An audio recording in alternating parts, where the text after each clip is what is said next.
World bank और खुद पाकिस्तान की स्टेट बैंक की रिपोर्ट इसके बरक्स कहानी बयान कर रही है। आईएमएफ के प्रोग्राम के तहत मईशत में इस्तेहकाम आया है, मगर हुकूमत एक दफा फिर कारकर्दगी को बढ़ा चढ़ाकर पेश कर रही है। वर्ल्ड बैंक ने पाकिस्तान की मुआशी तरक्की की शरह के लिए टारगेट कम कर दिया है। वर्ल्ड बैंक ने रवा माली साल के लिए पाकिस्तान की तरक्की की शरह 2.4%, जबकि 2021 और 2022 के लिए बिलतरतीब 3% और 3.9% रखी है। इस तरक्की की शरह के साथ ना तो रोजगार के मौके पैदा होंगे, ना ही खुशहाली आएगी। हालांकि इस साल बांग्लादेश 7% और भारत की तरक्की की शरह कम होकर भी 5% रहेगी।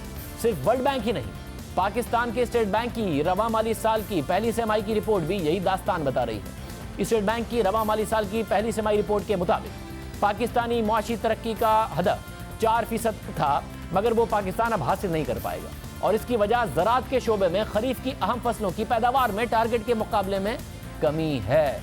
इसके साथ साथ बड़ी सनतों की पैदावार में भी पहली तिमाही में 5.9% की कमी देखी गई है। स्टेट बैंक की रिपोर्ट के मुताबिक रवा माली साल की पहली तिमाही में महंगाई की शरह 11.5% रही, जो गुज़िश्ता 7 साल की बुलंद तरीन सतह है। 2012 के बाद पाकिस्तान में इस शरह की महंगाई नहीं देखी गई और ये गुज़िश्ता साल की पहली तिमाही के मुकाबले में भी दुगनी महंगाई की शरह है। अब ये तो पहली तिमाही की रिपोर्ट है। जनवरी 2020 में तो महंगाई 14.6% की सतह पर रही, जो गुज़िश्ता 12 साल की बुलंद तरीन सतह है। वज़ीर-ए-आज़म इमरान खान की मुआशी टीम कभी अपनी महंगाई को पीपल्स पार्टी हुकूमत के पहले साल से, कभी नून लीग की हुकूमत के पहले साल से, कभी पीपल्स पार्टी की हुकूमत के आखिरी साल से, कभी नून लीग की हुकूमत के आखिरी साल से मवाजना करती थी। मगर अब तो 12 साल की बुलंद तरीन सतह महंगाई की आ गई है। मवाजना करने के लिए ना पीपल्स पार्टी का दौर बचा है, ना नून लीग का दौर बचा है। स्टेट बैंक की रिपोर्ट के मुताबिक करंट अकाउंट खसारे में कमी आई है और वो गुज़िश्ता बरस के मुकाबले में आधा हो गया है, मगर इसकी वजह बरामदाद में इजाफा नहीं है, बल्कि दरामदाद में कमी है। दूसरी तरफ पाकिस्तान ब्यूरो ऑफ स्टैटिस्टिक्स के मुताबिक नवंबर के महीने में पाकिस्तान की बरामदाद में कमी आई, जिसकी वजह से रवा माली साल के पहले 6 माह में बरामदाद में इजाफे की शरह महज 3.2% रह गई है। दिसंबर के महीने में बरामदाद एक दफा फिर $2 अरब से नीचे गिर गई। आईएमएफ ने रवा माली साल के लिए बरामदाद का टारगेट 26.8 अरब डॉलर रखा था। उसने भी अपनी हालिया रिपोर्ट में ये टारगेट कम करके 25.7 अरब डॉलर कर दिया है। दूसरी तरफ रवा साल के पहले 6 माह में एफबीआर टैक्स वसूली का हदफ हासिल करने में नाकाम रहा है।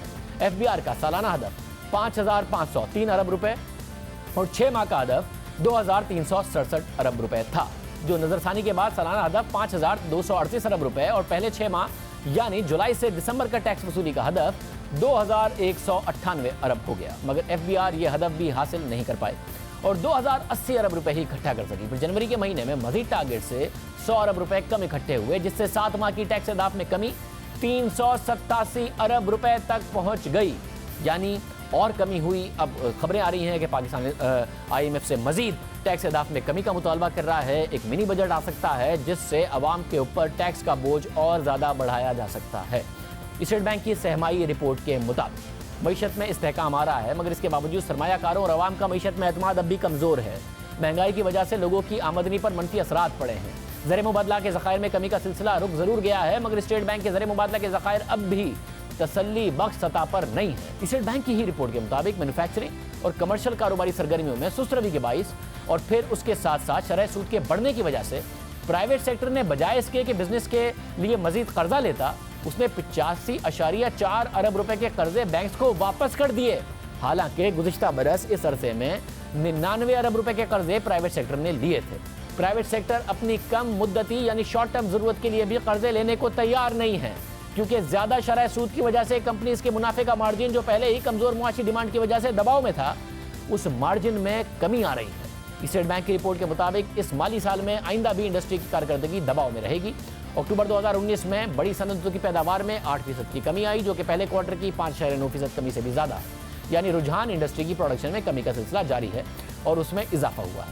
जब तहरीक इंसाफ ने इलेक्शन से पहले अपना मुआशी प्लान दिया और बताया कि वो 1 करोड़ नौकरियां देगी, 50 लाख घर बनाएगी, तो हमने उस वक्त असद उमर से पूछा था इलेक्शन से पहले कि जीडीपी ग्रोथ यानी मुआशी तरक्की तो आपके प्लान में ही नहीं है, आपके टारगेट में ही नहीं है। हमने उस वक्त भी कुछ अहम सवालात उठाए थे। देखिए वो सवालात आज किस हद तक दुरुस्त साबित हुए। असबर साहब, आपकी तरफ से जो पॉलिसी अनाउंस की गई है और जो वादे हैं, 1 करोड़ नौकरियां 5 सालों में, 50 लाख घर बनाना, ये सारे का सारा मामला, इसके लिए पैसे चाहिए और नौकरियों के लिए इकोनॉमिक ग्रोथ चाहिए। जब आप 7% से इकोनॉमिक ग्रोथ का टारगेट ऊपर जाए, इन्वेस्टमेंट टू जीडीपी 21% हो, तो फिर नौकरियां भी बहुत ज़्यादा पैदा होती हैं। मगर जीडीपी ग्रोथ का टारगेट आपने कोई दिया नहीं है, जो कि इंटरनेशनल एक प्रैक्टिस है कि इतने जीडीपी पर हम इतनी नौकरियां पैदा करेंगे और इतनी एक्सपोर्ट्स बढ़ाएंगे। कितना जीडीपी ग्रोथ आपका होगा और क्या टारगेट है आपका जिससे आप ये सारा अचीव करेंगे? ये अच्छा सवाल पूछ रहे हैं निशादेव। इसमें जो बुनियादी जो फलसफे की चेंज है ना, वो है ये कि पाकिस्तान में हमेशा हम जो है ये जीडीपी ग्रोथ के नंबर सारी बहस उस पर हो रही होती है, जीडीपी ग्रोथ कितनी हो गई। हमने जो एरिया आइडेंटिफाई किए हैं, जिन सेक्टर्स के अंदर हम सरमायाकारी बढ़ाना चाहते हैं, वो सेक्टर है जो जिसको इकोनॉमिक्स के इस्लामी कहते हैं लेबर इंटेंसिव, यानी कि नौकरियां उसमें ज्यादा पैदा होती हैं लेकिन सरमाए की कम उसमें जरूरत पड़ती है। तो हमने जो सेक्टर आइडेंटिफाई किए, हाउसिंग इसमें से सबसे बड़ा जो सेक्टर होगा जिसके अंदर नौकरियां प्रोड्यूस होंगी। Education, health, tourism, environment, agriculture, IT, ये सारी वो चीजें हैं जिसमें बहुत बड़ी लेवल ऑफ सरमायाकारी की कमी नहीं है। तो उससे अगर जीडीपी ग्रोथ रेट 5% होता है तो 5 या 6% होता है 6% है। हमें पर से जीडीपी ग्रोथ रेट पे हमारी फिक्सेशन नहीं। मतलब ये जो आपने जवाब दिया, इससे और सवालात पैदा हो रहे हैं। ज़ाहिर है दुनिया भर में आप भारत का मॉडल, चाइना, किसी का भी मॉडल देखें तो वो जीडीपी ग्रोथ से लिंक्ड है एम्प्लॉयमेंट। मगर आप कह रहे हैं कि आपकी पॉलिसी एक लेबर इंटेंसिव होगी, जीडीपी ग्रोथ का उस पर अगर ज़्यादा फोकस नहीं होगा और पैसे की ज़रूरत नहीं होगी। 50 लाख घर, एक घर अगर 20 लाख रुपए का भी है तो तकरीबन 10,000 अरब रुपए बनते हैं, जो कि पाकिस्तान के मौजूदा पीएसडीपी का तकरीबन 25 गुना है, पाकिस्तान के पूरे सालाना बजट का तकरीबन दुगना है। अगर प्राइवेट सेक्टर से कराएंगे तो पैसे कहां से आएंगे, हुकूमत देगी तो पैसे कहां से आएंगे, बैंक, ये कहां से आएगा पैसा? तो इसमें सरमाए की तो बहुत ज्यादा जरूरत है लेबर इंटेंसिव होने के बावजूद। हम ये नहीं कह रहे कि ये सरकार अपनी जेब से करेगी। हमने इंसेंटिव स्ट्रक्चर बनाना है, हमने एक्सेस टू फाइनेंस क्रिएट करना है, लैंड राइट्स देने हैं जिससे इन्वेस्टमेंट आनी है प्राइवेट सेक्टर से। ये पीएसडीपी से फाइनेंस नहीं हो रहे। जो दूसरा पहलू है जिसकी वजह से इस वक्त बहुत सख्त हमारी सरमाए की कमी हो गई है, हमने पिछले 10-12 साल में जब से हमने की ना प्राइवेटाइजेशन बैंक की, उसके बाद से शादेब अगर आप देखें तो हमारे बैंकिंग सिस्टम के डिपॉजिट जो है, वो जो मईशत का मजमूई हुजम है, उसमें बहुत एक बड़े लेवल की कमी आई है। हमें जरूरत, इस वक्त देश भर से भी तकरीबन आधे लेवल के ऊपर आ गए हैं। वो बैंकिंग सिस्टम के इस्लाहात अलग से हैं। उन इस्लाहात के साथ जो बैंकिंग सिस्टम का डिपॉजिट बेस बढ़ेगा, उससे क्रेडिट क्रिएशन की रूम पैदा होता है। और जब हुकूमत खुद जाके सारे कर्जे लेके नहीं चली जा रही होगी बैंकिंग सिस्टम से और बैंकिंग सिस्टम की कैपेसिटी बढ़ी हुई होगी, तो वहां से ये फाइनेंस होने हैं। ये प्राइवेट सेक्टर की एक्टिविटी है, इसमें हुकूमत ने काम इंसेंटिवाइजेशन का करना है, पॉलिसी का करना है। इसमें डायरेक्ट इन्वेस्टमेंट हुकूमत की इतनी ज्यादा नहीं है। अब लोगों की चॉइस है ना, लोगों, आप ये कह रहे हैं कि बैंक्स में डिपॉजिट बढ़ेंगे तो फिर एक कैपेसिटी पैदा होगी। आप वैसे भी पाकिस्तान का सेविंग रेशियो भी बढ़ाने की बात कर रहे हैं कि वो 50% तक जाए।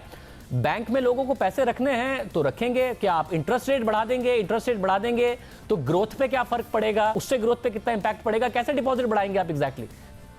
दो चीजें, एक जो हम जिसकी बात कर रहे हैं, ये याद रखें कि पाकिस्तान का जो, और ये सेविंग रेट नहीं है, ये banking system deposit as percentage of GDP है। ये पाकिस्तान के जहां पे हम आज खड़े हुए, इसी पाकिस्तान के अंदर आज से 10-12 साल पहले इससे बहुत तकरीबन डबल सतह के ऊपर होते थे। तो हम कोई अनहोनी बात नहीं कर रहे हैं। आज जीडीपी ग्रोथ 3% से भी कम है। ये तहरीक इंसाफ की तरजीहात और प्लान में ही नहीं था, जैसे कि असद उमर साहब ने बताया, तो अब 3% से भी कम है। आज 50 लाख घर में से एक भी नहीं बन पाया। प्राइवेट सेक्टर ने हाउसिंग स्कीम में दिलचस्पी नहीं दिखाई। तहरीक इंसाफ के प्लान में था कि हुकूमत पैसे नहीं डालेगी बल्कि प्राइवेट सेक्टर से ये घर बनवाएंगे। हमने बार बार ये सवाल उठाया, मुतादिद प्रोग्राम्स में उठाया कि ऐसा नहीं हो पाएगा मगर प्राइवेट बैंक्स ने अब फाइनली दिलचस्पी नहीं दिखाई। हुकूमत ने पहले 5 अरब रुपए डाले, फिर भी प्राइवेट बैंक्स नहीं आए तो हुकूमत ने 25 अरब रुपए मजीद डाले। आज ना जीडीपी ग्रोथ अच्छी है, ना प्राइवेट सेक्टर ने पैसे डाले, ना 50 लाख घरों में से कोई घर बना, और 1 करोड़ नौकरियां देने का वादा था मगर बेरोजगारी में उल्टा इजाफा हो गया। और हुकूमत का प्लान था कि बैंक्स के डिपॉजिट्स बढ़ेंगे, जैसा कि असद उमर साहब ने बताया, और वहाँ से जब डिपॉजिट हम वो बढ़ा लेंगे तो वहाँ से एक कैपेसिटी निकलेगी। मगर 26 जनवरी को एक्सप्रेस ट्रिब्यून में शाया होने वाली सुलेमान सिद्दीकी की खबर के मुताबिक तहरीक इंसाफ की हुकूमत में 2019 में बैंक्स के डिपॉजिट्स में 10% इजाफा हुआ, 2018 में 8% इजाफा हुआ था, और ये दोनों साल गुज़िश्ता 5 सालों की एवरेज इजाफे से कम है, क्योंकि गुज़िश्ता 5 सालों में बैंक्स के डिपॉजिट्स में 12% का इजाफा हुआ था।